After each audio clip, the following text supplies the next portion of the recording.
Hello दोस्तों, भानीराम डाल YouTube channel में आपका एक बार फिर से स्वागत है। आज का जो हमारा टॉपिक है वो है उद्यान में एप्लन, अनफ्रूटफुलनेस इन ऑर्चार्ड। अनफ्रूटफुलनेस या एप्लन क्या होता है?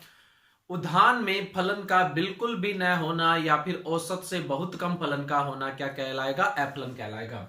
जैसे कोई एक फल वृक्ष औसत फलन देता है 100 किलो, अगर 40-50 किलो हो रहा है तो ये औसत से बहुत कम है, इसको भी एप्लन काउंट करेंगे। और बिल्कुल भी फलन का न होना भी क्या कहलाएगा? एप्लन कहलाएगा। यहाँ एक क्राइटेरिया आता है अनुत्पादकता का। अनुत्पादकता या फिर बोल देते हैं उद्यान की अनुत्पादकता या फिर अनप्रोडक्टिविटी। अनप्रोडक्टिविटी या उद्यान की अनुत्पादकता क्या होती है? जो बाग में आप खर्च कर रहे हो उसकी तुलना से जो आय है वो कम हो रही है, यानी आय की तुलना से जो लागत है वो अधिक है। या कह सकते हैं लागत की तुलना से आय का कम होना क्या कहलाता है? उद्यान की अनुत्पादकता।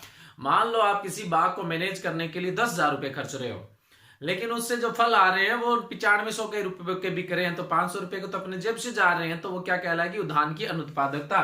तो उद्यान की अनुत्पादकता भी किसका प्रकार होता है? एफ्लन का प्रकार होता है।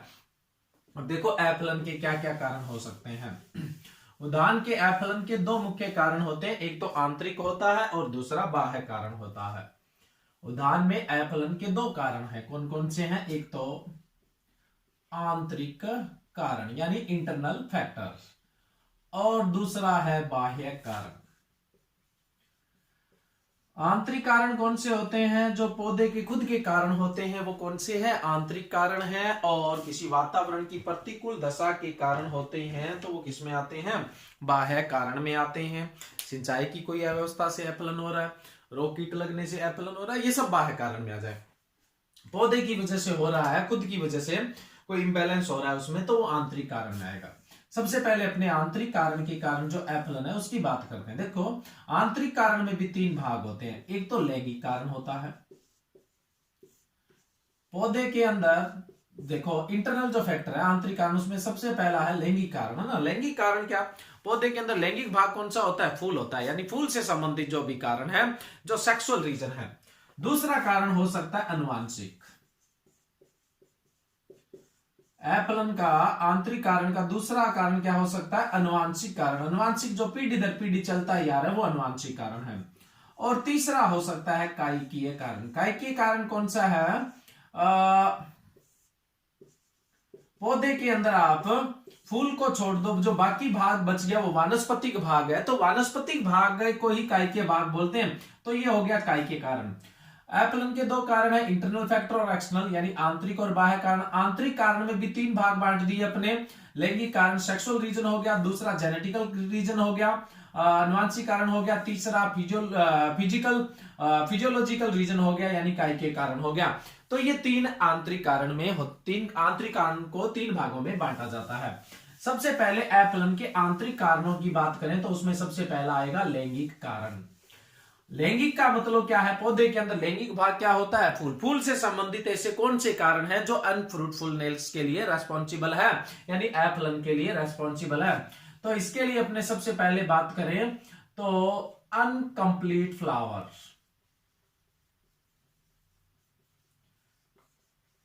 अनकंप्लीट फ्लावर, अनकंप्लीट फ्लावर का मतलब होता है अपूर्ण फूलों का होना। अपूर्ण फूलों का होना। देखो कंप्लीट फ्लावर किसे कहते हैं? जो फूल होता है इसके जो अंदर वाला भाग होता है इसको स्त्री केसर बोलते हैं, है ना। ये फीमेल पार्ट हो गया। इसके जो बाहर होता है ये कौन सा? नर भाग होता है, ठीक है। तो इसको अपने मेल पार्ट बोल दिया। किसी फ्लावर में अगर मेल और फीमेल दोनों प्रेजेंट है तो ये दोनों फर्टिलाइजेशन के लिए क्या है? जरूरी है। अगर ये दोनों प्रेजेंट है तो कंप्लीट फ्लावर है। इन दोनों में से एक भी एब्सेंट है तो अपने उसको कंप्लीट फ्लावर नहीं कह सकते हैं। अगर इन दोनों में से कोई सा भी एक हुआ, जैसे इस फ्लावर में मान लो कि फीमेल पार्ट ही है, मेल पार्ट है ही नहीं, तो इसमें निषेचन की प्रॉब्लम आएगी। दूसरा फ्लावर देखो, जैसे मान लो कि ये फ्लावर है, इसमें सिर्फ और सिर्फ क्या है? मेल पार्ट है, फीमेल पार्ट ही नहीं है। तो जब तक मेल या फीमेल दोनों नहीं होंगे, फर्टिलाइजेशन नहीं होगा, तो फर्टिलाइजेशन के बगैर तो फ्रूट बनना नहीं है, बीज भी नहीं बनना है। तो ये एप्लन का कारण हो सकता है। फूलों के कंप्लीट या अनकंप्लीट होने के हिसाब से फूल तो दो प्रकार के होते हैं। ये तो फूल है, ये कैसा फूल है, इसमें दोनों ही सेक्स प्रेजेंट है, दोनों ही तरह का सेक्स एक्सप्रेशन है, तो इसको बोलते हैं द्विलिंगी। कैसा फूल है ये? द्विलिंगी फूल है, यानी दोनों ही लिंग इसमें उपस्थित है, तो ये द्विलिंगी है। द्विलिंगी को इंग्लिश में बोलते हैं मोनोसियस। मोनोसियस फ्लावर है। ये जो है इसमें क्या है कि एक ही लिंग उपस्थित है, इनको बोलेंगे एक लिंगी। क्या बोलते हैं इनको? एक लिंगी। अगर इसकी बात करें तो ये मादा फूल है, और इसकी बात करें तो ये नर फूल है। इसको क्या बोलते हैं? इंग्लिश में डायोसियस बोलते हैं। एक लिंगी को क्या बोला जाता है? डायोसियस बोला जाता है। तो फूलों का अगर सेक्स एक्सप्रेशन के हिसाब से वर्गीकरण करें तो दो भाग हो गए, एक तो मोनोसिस हो गया, दूसरा डायोसिस। मोनोसिस बोले तो द्विलिंगी और डायोसिस बोले तो एक लिंगी। ध्यान रखना, वैसे तो मोनो का मतलब एक होता है, लेकिन यहाँ हिंदी में क्या बोल रहे हैं अपने? द्विलिंगी। देखो हिंदी में परिभाषा क्या होती है द्विलिंगी की? एक ऐसा फूल जिसमें नर व मादा दोनों ही लिंग उपस्थित हो तो उसको क्या बोलेंगे? द्विलिंगी। लेकिन इंग्लिश में मोनोसिस क्यों बोल दिया? कंप्लीट फर्टिलाइजेशन के लिए, एक फर्टिलाइजेशन के लिए सिंगल फ्लावर ही सफिशिएंट है, एक ही फूल सफिशिएंट है, इसलिए इंग्लिश में इसको मोनोसिस बोल दिया जाता है। ये जो फूल है या तो मादा फूल है या नर फूल है, यानी एक ही लिंग उपस्थित है तो एक लिंगी बोलते हैं। इंग्लिश में डायोसिस क्यों बोला? एक कंप्लीट फर्टिलाइजेशन, एक सेक्स कंप्लीट करने के लिए, फर्टिलाइजेशन कंप्लीट करने के लिए दो फ्लावर की नीड होती है, इसलिए इसको क्या बोल दिया जाता है? डायोसियस। यानी मेल और फीमेल जो पार्ट है वो डिफरेंट डिफरेंट फ्लावर पे लोकेटेड है, डिफरेंट डिफरेंट फ्लावर पे है, यानी दो फ्लावर पे है, तो क्या बोल दिया है? इसको डायोसियस बोल दिया है इसलिए। लेकिन जो प्लांट होते हैं वो इस हिसाब से क्या है, तीन भागों में, सेक्स एक्सप्रेशन के हिसाब से तीन भागों में बांट दिए जाते हैं बेसिक। और भी ज्यादा क्लासिफिकेशन भी हो सकते हैं, लेकिन बेसिकली जैसे कोई ऐसा प्लांट है जिस पर या तो मेल फ्लावर मिलेंगे या फिर कौन से फ्लावर मिलेंगे? फीमेल फ्लावर मिलेंगे। यानी मेल और फीमेल जो फ्लावर है वो डिफरेंट डिफरेंट प्लांट पे हैं, तो इसको अपने क्या बोलेंगे? एक पौधा एक ही लिंग के पुष्प धारण करके रख रहा है तो इसको बोलेंगे एक लिंगी। लेकिन इंग्लिश में क्या होता है? एक कंप्लीट फर्टिलाइजेशन के लिए दो प्लांट की नीड है, यानी मेल और फीमेल दो प्लांट पे लोकेटेड है, तो अपने इसको इंग्लिश में क्या बोल देते हैं? डायोसियस। क्या बोल देते हैं? डायोसियस बोल दिया जाता है। दूसरे प्रकार का पौधा ऐसा मिलेगा जिसके अंदर क्या होगा? एक ही प्लांट पे मेल और फीमेल फ्लावर दोनों ही प्रेजेंट होंगे, लेकिन डिफरेंट लोकेशन पे होंगे। एक ही पौधे पर मेल और फीमेल दोनों ही फ्लावर प्रेजेंट होंगे, लेकिन डिफरेंट डिफरेंट लोकेशन पे होंगे। तो एक पौधे पर दोनों ही लिंग के पुष्प है, इसलिए इसको क्या बोलेंगे? द्विलिंगी। लेकिन कंप्लीट सेक्स करने के लिए दो प्लांट की नीड नहीं है, एक ही प्लांट की नीड है, तो इसको क्या बोल देंगे इंग्लिश में? मोनोसियस। ये हो गया मोनोसियस। तीसरे तरह का जो प्लांट होता है बेसिकली उसमें क्या होता है? एक ही फ्लावर के अंदर मेल और फीमेल दोनों ही पार्ट प्रेजेंट है, मेल और फीमेल दोनों ही पार्ट प्रेजेंट है, एक ही फ्लावर में है, तो इसको अपने बोल देंगे उभयलिंगी या हर्माफ्रोडिट बोल देंगे, उभयलिंगी। अब ये तो एक ही फूल में नर व मादा दोनों उपस्थित है, तो इसमें तो एप्रन फूल होने का केस ही नहीं है, इसमें तो एफलन का केस ही नहीं होगा, इसमें तो फलन होगा। एफलन का जो कारण हो सकता है इनकम्प्लीट फ्लावर की वजह से, या तो एक लिंगी पौधे में हो सकता है या फिर द्विलिंगी के अंदर हो सकता है। एक लिंगी बोले तो डायोसियस। तो एप्रण फूलों के कारण दो कंडीशन आ गई, कौन कौन सी? एक तो एक लिंगी और दूसरी द्विलिंगी, जिनमें एप्लन हो सकता है, क्योंकि इनके जो फ्लावर है वो कंप्लीट नहीं है। ऐसा किसमें देखने को मिलता है? एक लिंगी कौन से फलों में देखने को मिलता है? खजूर में देखने को मिलता है और पपीता में देखने को मिलता है। और जो द्विलिंगी है या मोनोसियस है वो किसमें देखने को मिलता है? सबसे बढ़िया एग्जाम्पल है आंवला, उसके अलावा पिस्ता, पेकनट जिसको बोलते हैं, पेकनट के अलावा अखरोट में भी देखने को मिलता है, और उसके अलावा नारियल की लंबी किस्मों में देखने को मिलता है। नारियल की लंबी किस्मों में भी क्या देखने को मिलता है? द्विलिंगी पुष्पन देखने को मिलता है। इन दो तरह का जो सेक्स एक्सप्रेशन है इनमें एप्लन, तो एप्लन का जो आंतरिक कारण है उसमें अपने लैंगिक कारण पढ़ रहे थे, उसके अंदर लैंगिक कारण के अंदर पहला कारण कौन सा पढ़ने? अपने अनकंप्लीट फ्लावर, एप्लन फूलों का होना। इसमें कौन कौन से जो सेक्स एक्सप्रेशन है वो क्या है? एप्रण फूल के अंतर्गत आते हैं, एक लिंगी पौधा और द्विलिंगी पौधा। इनमें जो फूल होते हैं वो कंप्लीट नहीं होते हैं, कंप्लीट नहीं होते हैं जिस वजह से निषेचन नहीं होगा, निषेचन नहीं होगा इस वजह से क्या हो जाएगा? फलन। अब सबसे पहले बात करें अपने एक लिंगी या डायोसियस के अंदर भी, इसमें फलन को प्रेरित करने के लिए कौन कौन सी क्रियाएं करते हैं? खजूर और पपीता के अंदर जो परागण होता है वो विंड पॉलिनेशन होता है, हवा द्वारा परागण होता है। तो परागण में सहायक कीटों के पालने का तो कोई फायदा ही नहीं है। जब खजूर और पपीता का बाग लगाएंगे तो 90% मादा पौधे और 10% नर पौधे लगाए जाते हैं। यानी मादा व नर का अनुपात कितना रखा जाता है? 9:1 रखा जाता है। बहुत सारी बुक में 10:1 दे दिया जाता है, वो राउंड फिगर में तो ठीक है, एक्यूरेट बात करें तो कितना होता है? 9:1। मादा पौधे कितने रखेंगे? 90, और 10 कौन से रखेंगे? नर पौधे। देखो मादा पौधे 90 होंगे, उनको 10 नर निषेचित कर देंगे। ये हमेशा ध्यान रखना, नर युग्मक संख्या में लाखों में बनते हैं और मादा युग्मक संख्या में कम बनता है। चाहे जंतु है चाहे पौधे, जंतु में शुक्राणु लाखों की संख्या में बनते हैं, अंडाणु महीने में जैसे मानव में एक ही बार बनता है, वैसे ही पौधों के अंदर जो नर युग्मक होते हैं वो संख्या में बहुत बनते हैं और मादा युग्मक होते हैं वो क्या बनते हैं? कम बनते हैं। तो एक बाग में मादा व नर का अनुपात कितना रखेंगे? 90:10 या 100 कर देते हैं इसको 9:1। ये 10 जो नर पौधे हैं ये 90% मादाओं को क्या कर देंगे? निषेचित कर देंगे। अब ये जो 100 पौधे हैं इसमें से ये 10 जो नर पौधे हैं इनमें फलन नहीं होने वाला, क्योंकि नर हमेशा डोनर होता है, उत्पादक नहीं होता है। पहला काम तो ये करेंगे। दूसरा अपने क्या करेंगे? और ज्यादा फलन लाने के लिए इनके जो नर फूल है, नर पौधे हैं, इनसे फूल कलेक्ट करके उनके परागकणों को इकट्ठा करके, डस्टर होता है जो पाउडर को छिड़कता है उसको क्या बोलते हैं? डस्टर बोलते हैं। डस्टर के द्वारा मादा पौधे जो होते हैं उन पर पराग कणों का छिड़काव कर देते हैं। पहला 90:10 के अंदर मादा व नर पौधे लगाते हैं। दूसरा पराग कणों का डस्टर द्वारा छिड़काव करते हैं। तीसरा पपीता में गाइनोडायोसिस किसमें प्रचलित आजकल? गाइनोडायोसिस क्या होती है? देखो जैसे आम है, अंजीर, इनमें तो गाइनोडायोसिस पुष्पन भी होता है। गाइनोडायोसिस क्या होता है? ढंग से देखिए, एक पौधे पर उभयलिंगी फूल का होना यानी द्विलिंगी फूल का होना, यानी एक ही फूल में नर व मादा उपस्थित होना और दूसरा जिसमें सिर्फ मादा होना। ऐसा पौधा जिस पर मादा पुष्प और द्विलिंगी पुष्प पाए जाते हैं उसको क्या बोला जाता है? गाइनोडायोसिस।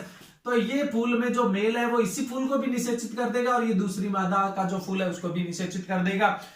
तो गाइनोडायोसिस किस्मों में आपको नर पौधे नहीं लगाने पड़ेंगे। जैसे आप इसमें 100 पौधों में से 10 तो अनप्रोडक्टिव थे, अनुत्पादक, वो नहीं लगाने पड़ेंगे। तो पपीता में कौन सी किस्में प्रचलित है? गाइनोडायोसिस भी किस्में प्रचलित है। उसके अलावा अपने और क्या इलाज करते हैं? जो खजूर होता है, खजूर में जो मादा पौधा है यानी जिसमें सिर्फ मादा पुष्प आते हैं उसके ऊपर अपने क्या करेंगे? जैसे ये मादा पुष्प लगा हुआ है तो जो नर पौधा है उसका जब पुष्प परिपक्व हो जाए, कैसे पता चलेगा? जब फूल खिलता है तो परिपक्व हो जाता है। नर पुष्प क्रम को काट कर ले जाएंगे और मादा पुष्प क्रम के ऊपर उल्टा लटका देंगे, तो परागकण गिरेंगे तो वो सीधा किस पे गिरेंगे? मादा पुष्प पे गिरेंगे, जिसको क्या बोलते हैं? हैंड पॉलिनेशन या फिर आर्टिफिशियल पॉलिनेशन। खजूर के अंदर अपने क्या करेंगे? हैंड पॉलिनेशन या आर्टिफिशियल पॉलिनेशन करेंगे, जिससे क्या होगा? फलन बढ़ेगा। तो जो एकलिंगी या डायोसिस होते हैं वो कौन कौन से हैं? पपीता व खजूर। इनका बाग लगाओ तो 90:10 में मादा व नर को लगाया जाता है। पराग कणों का डस्टर द्वारा छिड़काव किया जाता है। उसके अलावा खजूर के अंदर गाइनोडायोसिस किस्मों को लगाना चाहिए और खजूर में हैंड पॉलिनेशन करना चाहिए। ये फलन को प्रेरित करने का उपाय है। दूसरा अपने बात करें द्विलिंगी। द्विलिंगी का एग्जाम्पल आंवला, पेक्कनट, अखरोट और नारियल की लंबी किस्में। बोनी किस्मों में ऐसा नहीं होता। द्विलिंगी को इंग्लिश में मोनोसिस भी बोलते हैं। इसमें क्या होता है? एक ही पौधे पर नर व मादा पुष्प अलग अलग स्थान पर देखने को मिलते हैं। तो यहाँ नर मादा पौधे वाला तो लफड़ा बचा ही नहीं है। नर व मादा पुष्प दोनों ही क्या है? एक ही पौधे पर है। प्रॉब्लम क्या है? नर पुष्प जो नर परागकण है उसको कहां तक पहुंचना है? मादा तक। बस यही मैनेजमेंट करना है। जैसे पेक्कनट और अखरोट में इंसेक्ट पॉलिनेशन हो जाता है, एंटोमोफिलस होते हैं, तो परागण में सहायक कीट जैसे मधुमक्खी का पालन करना चाहिए, जिससे परागण को बढ़ावा मिलेगा, फलन ज्यादा मिलेगा। आंवला है और नारियल की लंबी किस्में, इनमें हवा द्वारा पॉलिनेशन होता है, विंड पॉलिनेशन होता है। तो इनके अंदर अपने क्या करेंगे? डस्टर द्वारा परागकणों का छिड़काव करेंगे। उसके अलावा और अपने क्या कर सकते हैं अभी? और देखो ऐसा तो कुछ है नहीं, नर मादा पौधे लगाएंगे तो हमारे पास ये इलाज है। पेक्कनट और अखरोट के अंदर तो मधुमक्खी यानी पॉलिनाइजर परागण में साइकिटों का पालन करेंगे। आंवला और नारियल के अंदर अपने क्या करेंगे? परागकणों की डस्टिंग करेंगे, यानी डस्टर द्वारा परागकणों को छिड़केंगे। अब तीसरा जो पौधा बचा उभयलिंगी, उसमें कोई प्रॉब्लम ही नहीं है, उसमें तो फलन होना ही होना है। अगर कोई और प्रॉब्लम नहीं है यानी अपूर्णता के कारण नहीं है, यानी इनमें कंप्लीट सेक्स है, यानी नर व मादा दोनों उपस्थित है, तो कोई दिक्कत नहीं है। तो आंतरिक कारण में जो अपना पहला कारण था वो कौन सा कारण है? Uncomplete flower. जिस फूल के अंदर नर व मादा दोनों ही भाग पाए जाते हैं उसको क्या बोलते हैं? Complete flower. और इन दोनों में से एक भी भाग अनुपस्थित होता है तो उसको क्या बोल देते हैं? अनकंप्लीट फ्लावर बोला जाता है। अब देखो फ्लावर के अंदर कौन कौन से पार्ट होते हैं? बीच में फीमेल पार्ट है, उसके बाद मेल पार्ट है, और उसके बाद क्या है? रंगीन जो पत्ते होते हैं उनको दलपुंज बोलते हैं, बाहर जो हरे रंग के होते हैं इनको बाह्य दलपुंज बोलते हैं। ये पुष्पासन है। बाह्य दलपुंज, दलपुंज, नर भाग, मादा भाग चारों उपस्थित है, वो तो है परफेक्ट फ्लावर। ये दो तो सहायक अंग ही है। सहायक अंग कैसे? फूल बंद होता है तो नर व मादा भाग की सुरक्षा करते हैं, फूल खिलने में सहायता करते हैं। अगर दलपुंज यानी पेटल रंगीन होते हैं तो परागण में सहायक कीटों को अपनी ओर अट्रैक्ट करते हैं, जिससे परागण में क्या होता है? बढ़ावा मिलता है। तो ये सहायक है, ये निषेचन करने वाले हैं मेन। अगर ये दोनों प्रेजेंट है तो अपने इसको कंप्लीट बोल देंगे, और इन दोनों में से एक भी अनुपस्थित है तो वो क्या हो जाएगा? अनकंप्लीट भी, और अनपरफेक्ट तो होना ही होना, क्योंकि जिसमें 4 भाग है वो परफेक्ट है। नेक्स्ट जो लैंगिक कारण है वो है हेट्रोस्टाइली।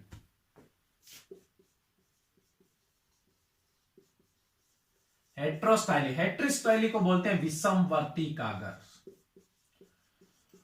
विषमवर्ती कागर। देखो निषेचन कब होगा? ये वर्ती कागर की हाइट है और ये परागकणों की हाइट है, लगभग दोनों की हाइट बराबर होगी, तब यहां परागकोश से परागकण मुक्त होंगे और वर्ती कागर पर गिरेंगे तो आराम से क्या होगा? निषेचन होगा। इसको बोलते हैं होमोस्टाइली। होमोस्टाइली, होमोस्टाइली का मतलब परागकोश और वर्तिकाग्र की ऊंचाई समान है। तो अब हेट्रोस्टाइली क्या है? विषम वर्तिकाग्र क्या है? ये वर्तिकाग्र है और ये परागकण है। अगर वर्तिकाग्र और परागकण की ऊंचाई असमान है, वर्तिकाग्र और पुंकेसर की ऊंचाई असमान है, तो उसको अपने क्या बोलेंगे? विषम वर्तिकाग्र बोलेंगे। ये परागकोश तो नीचे रह गए और वर्तिकाग्र ऊपर चली गई, तो ये ऊंचाई क्या है? असमान। इसको अपने विषम वर्तिकाग्र बोल देते हैं। इसको अपने जनरली कौन सी वर्तिकाग्र? वर्तिकाग्र लंबी है तो क्या बोल देते हैं? लंबी वर्तिकाग्र बोल दिया जाता है। इसको मध्यम वर्तिकाग्र बोल दिया जाता है। होमोस्टाइली को मध्यम वर्तिकाग्र बोल दिया जाता है। और उसके अलावा विषम वर्तिकाग्र में और कैसी कंडीशन देखने को मिलती है?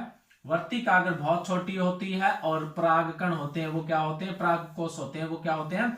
बहुत ज्यादा ऊंचाई पे होते हैं, तो इसको बोल देते हैं छोटी वर्तिकाग्र। क्या बोल दिया जाता है? छोटी वर्तिकाग्र। इसको इंग्लिश में बोल देंगे शॉर्ट स्टाइली। शॉर्ट स्टाइली बोल दिया जाता है। लंबी वर्तिकाग्र को क्या बोल दिया जाता है? लॉन्ग स्टाइली बोल दिया जाता है। लॉन्ग स्टाइली बोल दिया जाता है। और होमोस्टाइली या मध्यम वर्तिकाग्र को मिड स्टाइली बोल दिया जाता है। एक और होती है जो वर्तिकाग्र बिल्कुल ही न के बराबर, अंडाशय के पास बिल्कुल ही छोटी सी देखने को मिलती है। परागकोश तो पूरे विकसित है लेकिन वर्तिकाग्र न के बराबर ही विकसित है। इसको सूडो वर्तिकाग्र बोलते हैं। Pseudo styli.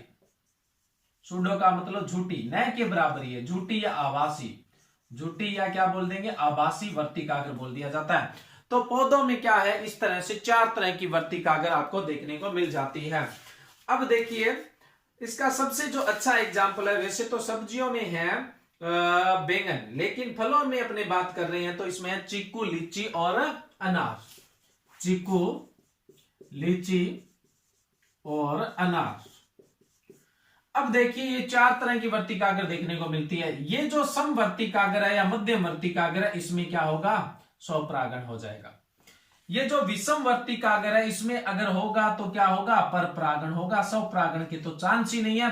क्यों? क्योंकि परागकोश क्या रह गए? नीचे, परागकण तो ऊपर जा ही नहीं सकते हैं, तो दूसरे फूल के परागकण ही आकर गिरेंगे। मध्यम वर्तिकाग्र में तो क्या है? स्वपरागण होने के चांसेस है। स्वपरागण होने के चांसेस है। और जो लंबी वर्तिकाग्र है इसमें पर परागण होने के चांसेस है। लेकिन जो छोटी वर्तिकाग्र है ये इतनी छोटी है कि इसमें पोलन ट्यूब नहीं बनेगी, परागकण गिरने के बाद भी निषेचन नहीं होगा, तो इसमें तो फलन होगा ही नहीं। फिर झूठी या आभासी, इसमें तो बहुत ही छोटी वर्तिकाग्र है, न के बराबर ही है, तो इन दो लास्ट वाली में अफलन होगा। अगर इस तरह की वर्तिका अगर मिली तो एफलन होगा, लंबी होगी उसमें भी पर परागण नहीं हुआ तो एफलन ही होगा। सिर्फ ये जो प्रकार की वर्तिका अगर है, मध्यम वर्तिका अगर या मिड स्टाइली या फिर होमोस्टाइली, इसमें ही फलन देखने को मिलेगा। तो जिनमें हेट्रोस्टाइली है उनमें फलन नहीं होगा, इसके परागण गिरेंगे नहीं। इन दोनों के अंदर वर्तिका अगर इतनी छोटी हो गई है कि इसमें क्या है, पोलन ट्यूब ही, पराग नलिका नहीं बनेगी परागणों को जाने के लिए। अब देखो इसमें जो फलन को प्रेरित, कई बार क्वेश्चन ये भी पूछ लिया जाता है अपने थोड़ा सा टॉपिक से हटे, कि वसम वर्तिका अगर कितनी प्रकार की होती है, 4। कौन कौन सी? Mid styli, long styli, short styli और सूडो स्टाइली। लंबी वर्तिकागर, मध्यम वर्तिकागर, छोटी वर्तिकागर और झूठी वर्तिकागर।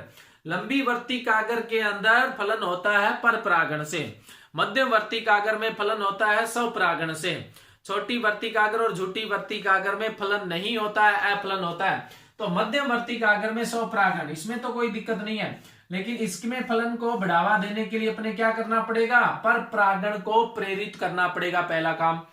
दूसरा, ये जो छोटी वर्तिकागर और झूठी वर्तिकागर है, इसमें तो परागण की तो बाद में लफड़ा होगा, पहले तो वर्तिकागर इतनी छोटी है कि पराग नलिका नहीं बनेगी। वर्तिकागर की हाइट कैसे बढ़ेगी? तो इनमें वर्तिकागर की हाइट बढ़ाने के लिए या तो 2,4-D या फिर नैप्थलिक एसिटिक एसिड का छिड़काव किया जाता है, तब इनमें वर्तिकागर की हाइट बढ़ जाती है और परागण हो जाता है। तो विषम वर्तिकागर में फलन को प्रेरित करने के लिए क्या करोगे, पर परागण में सहायक कीटों का पालन करोगे और क्या करोगे, वर्तिकागर की हाइट बढ़ाने के लिए 2,4-D या अन्य का छिड़काव करोगे। विषम वर्तिकागर किसमें देखने को मिलती है? चिक्कू में देखने को मिलती है और लीची में देखने को मिलती है और अनार में देखने को मिलती है। लेकिन इसका सबसे बढ़िया एग्जाम्पल है वो कौन सा है? बैंगन। अभी हमें तो एफलन, जो बाग में एफलन की बात कर रहे हैं, इसलिए मैंने यहाँ पे जो बैंगन एग्जाम्पल है वो लिखा नहीं था। अगला जो लैंगिक कारण है वो है डाइकोगेमी। हाँ, डाइकोगेमी का मतलब होता है भिन्न काल परिपक्वता, DICHO गेमी, GMY गेमी, डाइकोगेमी भिन्न काल परिपक्वता, भिन्न काल परिपक्वता। देखो भिन्न काल परिपक्वता क्या होती है, जैसे ये पुष्प है, इसमें जो नर और मादा भाग है ये दोनों एक साथ परिपक्व होंगे तभी निषेचन होगा, नहीं तो निषेचन नहीं होगा। नर पहले परिपक्व हो गया तो परागकण इधर तितर बितर हो जाएंगे और उनका जीवन काल खत्म हो जाएगा। अगर मादा भाग पहले परिपक्व हो गया तो क्या होगा, जब तक नर परिपक्व होगा तब तक वर्तिकागर टूट जाएगी, मुरझा जाएगी। तो इसलिए दोनों का एक ही समय में परिपक्व होना जरूरी है। अगर एक ही समय परिपक्व होते तो होमोगेमी बोलते, लेकिन डाइकोगेमी है तो एप्लन होगा। अगर नर भाग पहले परिपक्व होता है तो इसको बोलते हैं प्रोटोएंड्री। क्या बोलते हैं? प्रोटोएंड्री बोला जाता है। प्रोटोएंड्री को इंग्लिश हिंदी में पुपूरवता बोलते हैं। क्या बोलते हैं? पुपूरवता। अगर मादा भाग पहले परिपक्व होता है तो इसको बोलते हैं प्रोटोगायनी। प्रोटोगायनी को बोलते हैं स्त्री पूर्वता, हिंदी में क्या बोलते हैं? स्त्री पूर्वता। जो प्रोटोएंड्री है उसका एग्जाम्पल है अखरोट और सीताफल। क्या एग्जाम्पल है? अगर नर भाग पहले परिपक्व होता है तो उसको क्या बोला जाता है? प्रोटोएंड्री बोला जाता है। और प्रोटोएंड्री के सबसे अच्छे एग्जाम्पल है वो कौन कौन से हैं? अखरोट व सीताफल। अगर मादा भाग पहले परिपक्व होता है तो उसको प्रोटोगायनी बोलते हैं। प्रोटोगायनी के एग्जाम्पल है चिक्कू, अनार, चिक्कू, अनार, अंजीर, होने को केला भी है लेकिन केले में तो निषेचन नहीं होता, लेकिन एग्जाम्पल तो लिख लेते हैं। अब इनमें क्या होगा, फलन कैसे प्रेरित होगा? इसके नर भाग परिपक्व है तो हो सकता है दूसरे फूल के मादा भाग परिपक्व है तो पर परागण में बढ़ावा देना पड़ेगा। क्या करना पड़ेगा? पर परागण में बढ़ावा देना पड़ेगा। उसके अलावा अपनी एनडी का छिड़काव भी कर दें तो समकाल परिपक्वता आने के भी क्या रहते हैं? चांसेस रहते हैं। तो ये हो गया डाइकोगेमी। प्रोटोएंड्री के एग्जाम्पल है अखरोट व सीताफल। प्रोटोगायनी के एग्जाम्पल है चीकू, अनार, अंजीर और केला। नेक्स्ट लैंगिक कारण के कारण एफलन की बात करें तो अगला कारण है अपना पोलन इंपोर्टेंस। पोलन इंपोर्टेंस, पराग नपुंसकता।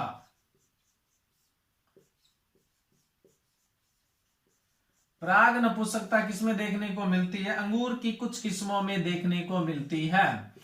नपुंसकता का मतलब होता है स्थायी रूप से जनन क्षमता का ह्रास होना, और बंध्यता का मतलब होता है अस्थायी रूप से जनन क्षमता का ह्रास होना। बंध्यता को रिपेयर कर सकते हो, नपुंसकता को रिपेयर नहीं कर सकते हो, लेकिन नपुंसकता का लेवल होता है 10, 20, 30, 40 इस तरह से ना। तो अंगूर की कुछ किस्मों में प्राग नपुंसक पाए जाते हैं, तो उससे क्या होते हैं, फल बन भी जाए तो वो फल पकेंगे नहीं, पहले ही जड़ जाएंगे, जिससे क्या हो जाएगा, एप्लन हो जाएगा। तो अब ऐसी किस्मों को अपने को नहीं लगाना चाहिए, क्योंकि नपुंसकता का कोई इलाज नहीं है। नेक्स्ट, पोलन इंपोर्टेंस के बाद अगला जो लैंगिक कारण है वो है एम्ब्रियो एबॉर्शन। सेब की कुछ किस्मों में क्या होता है, भ्रूणपात बोलते हैं इसको। सेब की कुछ किस्मों में क्या होता है, निषेचन हो जाता है, और निषेचन के बाद फल झाड़ जाते हैं, उसको क्या बोलते हैं, भ्रूणपात। लेकिन ये रेयर होता है, इसलिए इस पे अपने ज्यादा ध्यान नहीं देंगे। एनए का छिड़काव करने से क्या होता है, इसमें लाभ मिलता है। तो आंतरिक जो कारण थे एप्लन के, उसमें सबसे पहला लैंगिक कारण। लैंगिक कारण में कौन सा है, अनकंप्लीट फ्लावर, अपूर्ण फूलों का होना, हेट्रोस्टाइली विषमवर्ती का, डाइकोगेमी, काल परिपक्वता, पोलन इंपोर्टेंस, पराग नपुंसकता, और एम्ब्रियो एबॉर्शन, भ्रूणपात, है ना। सबसे ज्यादा इनके एग्जाम्पल पूछे जाते हैं और मैनेजमेंट पूछ लिया जाता है। नेक्स्ट जो आंतरिक कारण है, उसमें दूसरा कारण होता है अनुवांशिक कारण। जो आंतरिक कारण है उसके अंदर दूसरा कारण है अनुवांशिक कारण। देखो अनुवांशिक कारण क्या होता है,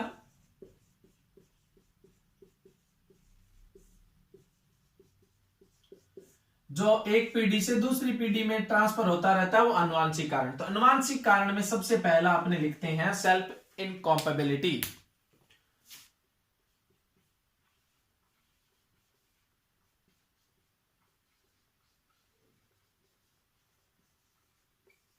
सेल्फ इनकॉम्पेबिलिटी। सेल्फ इनकॉम्पेबिलिटी का मतलब होता है असंगतता।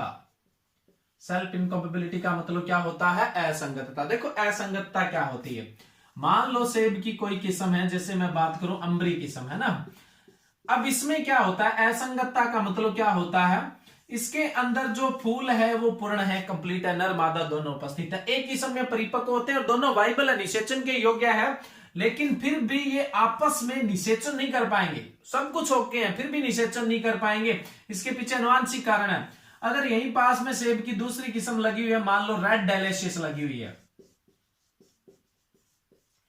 इसमें भी यही प्रॉब्लम है, इसके प्राकण इसको निषेचित नहीं करते हैं, लेकिन इसके प्राकण इस पर आ जाए अम्बरी पे तो इसको निषेचन कर देंगे, और अम्बरी के प्राकण रेड डेलिशियस पे चले जाएं तो इसको निषेचित कर देंगे। आपस में निषेचन नहीं हो रहा है, इसीलिए तो सेल्फ इनकॉम्पेबिलिटी है, असंगतता, संगत नहीं है। इसके पीछे रीजन क्या है, अनुवांशिक कारण है। अनुवांशिक कारण का कोई इलाज नहीं है। तो अब ऐसे बाग में फलन को प्रेरित करने के लिए क्या करना पड़ेगा, सबसे पहला काम तो आप 66:33 में दो किस्मों को लगाओगे, यानी 2:1 में दो किस्मों को लगाया जाएगा।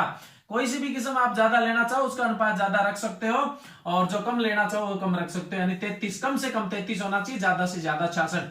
अब रखने को तो 50 से 50 रख लो, लेकिन आपसे पूछे एग्जाम में तो कितना, दो किस्मों का अनुपात। सेब में फलन को प्रेरित करने के लिए बाग में दो किस्मों का अनुपात कितना रखते हैं, 2:1 रखते हैं। दूसरा, ये तो दो किस्में रख लेंगे, अब प्राकण इधर भी जाने चाहिए, इधर भी जाने चाहिए। तो देखो असंगतता पाई किसमें जाती है, सेब में पाई जाती है, नाशपाती में पाई जाती है, और खुमानी में पाई जाती है।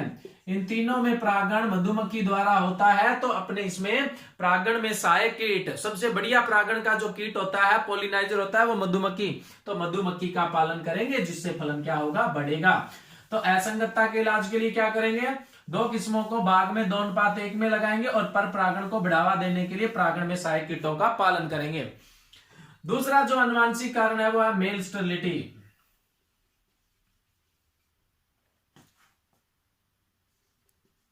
मेल स्टेरिलिटी यानी नर बंध्यता। मेल स्टेरिलिटी का मतलब क्या होता है, नर बंध्यता। किसी अनुवांशिक कारण के कारण नर कुछ समय के लिए बंध्य हो जाता है, उतने में मादा तो परिपक्व हो गई है, नर बंध्यता से बाहर निकलेगा तब तक तो मादा मुरझा जाएगी। अब हो इस फूल के नर बंध्य है तो दूसरे फूल के तो क्या है, वाइबल है, यानी फर्टिलाइजर उर्वर है, तो वो आकर इसको निषेचित कर देंगे। ऐसा किसमें देखने को मिलता है, सेब की कुछ किस्मों में और आड़ू में देखने को मिलता है। तो इसमें भी क्या होगा, एक फूल के नर बंधे तो दूसरे के क्या है, उर्वर है, तो अपने क्या करेंगे, इसमें पर परागण में बढ़ावा देंगे। यानी एक ही पौधे के फूल एक ही टाइम तो लगते नहीं है, अलग अलग टाइम लगते हैं। किसी के कुछ समय के लिए बंदे हैं तो उसके बाद दूसरे के तो उर्वर हो गए। नर बंध्यता का मतलब जो बंध्यता थोड़े टाइम बाद क्या हो जाएगी, अपने आप ही खत्म हो जाएगी। होती किसके कारण है, ये अनुवांशिक कारण। इसका कोई इलाज तो है नहीं, कुछ समय के लिए ये नर बंधे रहने वाले, लेकिन उस समय तक तो मादा क्या होगी, इस फूल की मुरझा चुकी होगी। तब किसके परागण आ जाएंगे, दूसरे पुष्प के परागण आ जाएंगे। तो हमें इसके इलाज के लिए क्या करना पड़ेगा, पर परागण को बढ़ावा देना पड़ेगा। तो ये आंतरिक कारण में दूसरा कारण हो गया अनुवांशिक कारण। तीसरा जो आंतरिक कारण था वो था फिजियोलॉजिकल रीजन या कायिकीय कारण। अब देखो कायिकीय कारण क्या होता है, सी अन रेशो, सी अन अनुपात। पहला है सी अन अनुपात। कल मैंने आपको ट्रेनिंग और प्रूनिंग का टॉपिक करवाया था, उसमें मैंने सी एन रेशो थोड़ा सा डिटेल से बता दिया था। बस वही सेम ही चीज है। जो वायवीय भाग है उसके अंदर सी कार्बन का अनुपात बढ़ा दोगे तो क्या होगा, फलन ज्यादा होगा। अगर नाइट्रोजन का अनुपात बढ़ा दिया तो वानस्पतिक वृद्धि ज्यादा होगी। तो अपने कार्बन का अनुपात बढ़ाने के लिए क्या करते हैं, कल बताया था ग्रिडलिंग करते हैं या रिंगिंग करते हैं या वी नोचिंग करते हैं या ब्रांच को क्या करते हैं, बेंडिंग करते हैं, झुकाते हैं। तो ये देखना हो तो कंप्लीट पीछे ट्रेनिंग और प्रूनिंग वाला वीडियो देख लेना, सी एन रेशो कैसे मैनेज किया जाता है। जब पौधे में कार्बन का अनुपात ज्यादा होगा तो फलन ज्यादा होगा, और नाइट्रोजन का अनुपात ज्यादा होगा तो वानस्पतिक वृद्धि। तो हमें किसका अनुपात बढ़ाना है, कार्बन का अनुपात बढ़ाना है। दूसरा जो अनुवांशिक कारण नहीं, अपने कायिकीय कारण चल रहे थे। कायिकीय कारण में पहला कौन सा कारण है, सी एन रेशो ना। सी एन रेशो के लिए मैंने बोला है कि वैसे तो क्या है, कार्बन का अनुपात बढ़ा दोगे तो फलन ज्यादा होगा, नाइट्रोजन का कम रखना है, अगर ज्यादा होगा तो वानस्पतिक वृद्धि ज्यादा होगी। भोजन तो वानस्पतिक वृद्धि में चला जाएगा, फूलों के लिए बचेगा नहीं, इसलिए फूल नहीं आ पाएंगे। इसलिए कार्बन का अनुपात बढ़ाना है। अनुपात बढ़ाने के लिए अपने क्या करते हैं, ग्रिडलिंग करते हैं, रिंगिंग करते हैं, उसके अलावा वी नोचिंग करते हैं, शाखा को झुकाते हैं जिसको बेंडिंग बोलते हैं, तने से छाल की कुछ पट्टी भी उतार देते हैं जिसको स्ट्रिपिंग बोलते हैं। तो वो करते हैं, वो मैंने पीछे आपको ट्रेनिंग प्रूनिंग वाले टॉपिक में बता दिया था। दूसरा जो कायिकीय कारण है वह विगलन परत का बनना। विगलन परत का बनना, देखो विगलन परत क्या होती है, जैसे ये पौधा है, यहां इसके फूल लगा हुआ है या फल लगा हुआ है, इसमें यहां पर डंठल में किसका जमा हो जाता है, एबी। एबी की फुल फॉर्म क्या होती है, एब्सिसिक एसिड होती है। क्या होती है, एब्सिसिक एसिड होती है। तो एब्सिसिक एसिड के जमाव से क्या होता है, जो जमा होता है उसको एब्सिसन लेयर या विगलन परत बोलते हैं। ये लेयर क्या करती है, डंठल और शाखा के जोड़ को खत्म कर देती है, जिससे फूल व फल नीचे झड़ जाते हैं, जिससे एप्लन हो जाता है। ऐसा आम में, बेर में, नींबू वर्गीय फलों में देखने को मिलता है। वैसे मैंने पीजीआर वाला टॉपिक करवाया था, पादवर्धी नियंत्रक वाला, उसमें डिटेल से बताया था। उसके अलावा अगर सस्य विज्ञान की फसलों में भी बात करें तो दलहनी फसलों में, कपास में भी फूल फल झड़ने की समस्या पाई जाती है। तो इनके नियंत्रण के लिए कौन से हार्मोन का छिड़काव करते हैं, पीजीआर में अपने पढ़ चुके हैं, NAA और 2,4-D है ना। तो ये Na और 2,4-D के छिड़काव से ABA का प्रभाव खत्म हो जाता है और विगलन परत बननी क्या हो जाती है, बंद हो जाती है। तो ये एफलन के आंतरिक कारण हुए। लेकिन एक बात आप हमेशा दिमाग में बिठा लीजिएगा कि अगर आपको कोई टॉपिक समझना है तो सारे के सारे टॉपिक एक दूसरे से ज्वाइंट होते हैं हर सब्जेक्ट के। हॉर्टिकल्चर के तो सारे डिटेल से पढ़ोगे तब जाके समझ में आएगा, नहीं तो अपने बार बार भी नहीं बता सकते हैं, और बार बार बताएंगे तो फिर वीडियो वो वापस वहीं एक ही चीज के पास घूमते रहेंगे।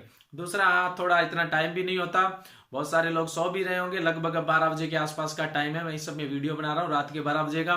तो अब थोड़ा जो कम टाइम है उसको मैनेज करके जैसे तैसे बनाते हैं, इसलिए पुराने वीडियो देखोगे तभी इस वीडियो को समझ पाओगे, इसको देखोगे तो अगले वीडियो समझ पाओगे। Thank you.